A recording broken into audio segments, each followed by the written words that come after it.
Dear students, এইবাৰ আমাৰ যিটো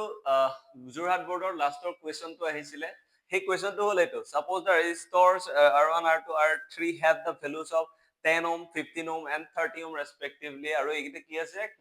parallel connection কৰা হৈছিলে যেতিয়া আমি ইয়াক ইজি কৰিবলৈ হলে আমি সদায় কি কৰিব লাগে কাৰেন্টৰ এইবিলাক কুৱেশ্যন আমি কি কৰিম ডায়াগ্ৰামটো ড্ৰ কৰি ল'ম কেনেকে যে তিনিটা এইটো তিনিটা আছে 1 2 তিনিটা এই তিনিটা কি হ'ব ৰেজিষ্টৰ তিনিটা আছে কাৰ লগত পেৰেলেল হৈ আছে 12 ভোল্ট বেটাৰীৰ লগত গতিকে বেটাৰীটো ড্ৰ কৰি দিয়া এইটোৱে হ'ল ডায়াগ্ৰামটো গতিকে কিমান আছে এইটো R1 টো 10 ওম 15 ওম আৰু 30 ওম আৰু এইটো কিমান 12 ভোল্ট আই আমাক সুধিছে ইকুইভ্যালেন্ট ৰেজিস্ট্যান্স কিমান বা টোটাল সাৰ্কিট ৰেজিস্ট্যান্স কিমান মানে এই তিনটাৰ একেলগে কিমান হ'ব বা ইকুইভ্যালেন্ট ৰেজিস্ট্যান্স কিমান হ'ব সমতুল্য ৰোধটো কিমান হ'ব এটো উলিয়াব লাগে আই টো উলিয়াব লাগে আৰু কি উলিয়াব দিছে কাৰেন্ট থ্ৰু ইচ ৰেজিস্টৰ ইয়াত কিমান হ'ব দিছে হ'ব গতিকে আমি এটো কৰিবলে কি কৰিব লাগিব ফাৰ্ষ্টত আমি যদি এটো উলিয়াও ইয়াত এতিয়া আমি কি জানিব লাগিব যেতিয়া আমাৰ প্যাৰেলাল কানেকশন হ'ব প্যাৰেলাল কানেকশন যেতিয়া হ'ব তেতিয়া কাৰেন্টটো কি হ'ব প্ৰত্যেকটোতে বেলেগ বেলেগ যাব কিন্তু এই তিনটা এড কৰি দিলে আমি আকৌ কি পাম সেম কাৰেন্টে পাম আকৌ এই তিনিটা ৰেজিস্টৰ যেহেতু প্যাৰেলাল আছে ইয়াত কি হ'ব তিনিটাৰ কাৰণে ভোল্টেজটো কিমান হ'ব 12 ভোল্টেই হ'ব হেতু আমি জানিব লাগিব ঠিক আছে গতিকে প্ৰত্যেকটো কাৰণে যদি 12 ভোল্ট হয় তেনেহলে I1 কিমান হ'ব আমি ওহমছ ল এপ্লাই কৰিম গতিকে ফাৰ্স্ট তো আমি V1 দি দিলো V1 IR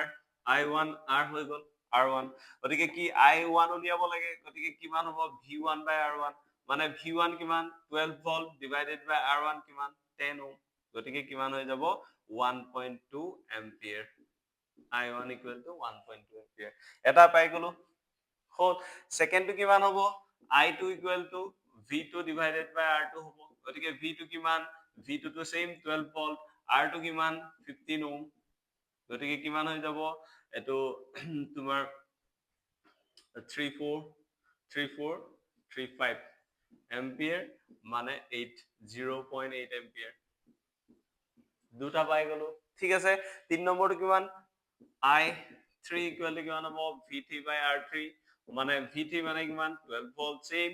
R মানে কিমান 30 ওহম গতিকে কিমান হৈ যাব এটো 0.4 এম্পিয়াৰ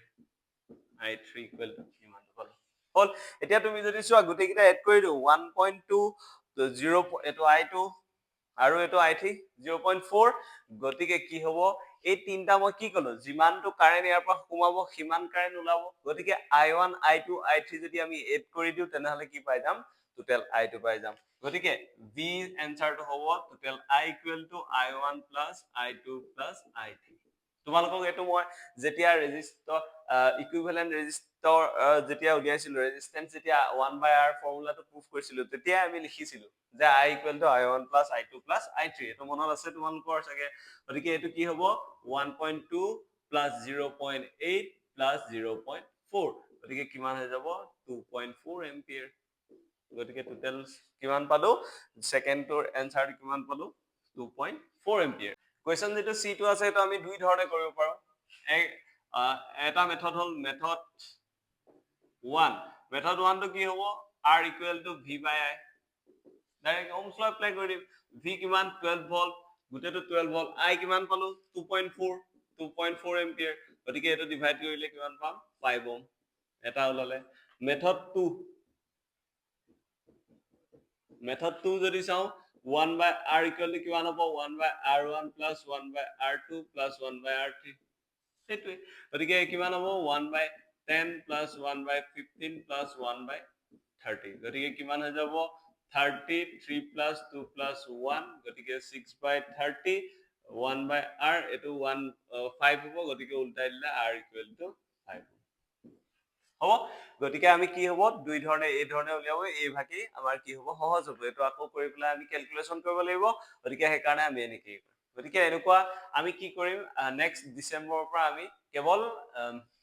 যিবিলাক প্ৰিভিয়াস ইয়াৰৰ কুৱেশ্যন আছে সায়েন্সৰ মেথছৰ কেৱল প্ৰিভিয়াছ ইয়াৰ কুৱেশ্যন বিলাক আমি সলভ কৰিম গতিকে যোৰহাটত থকা সকলো ষ্টুডেণ্ট যিবিলাক আছে ক্লাছ 10ৰ তেওঁলোকক আমি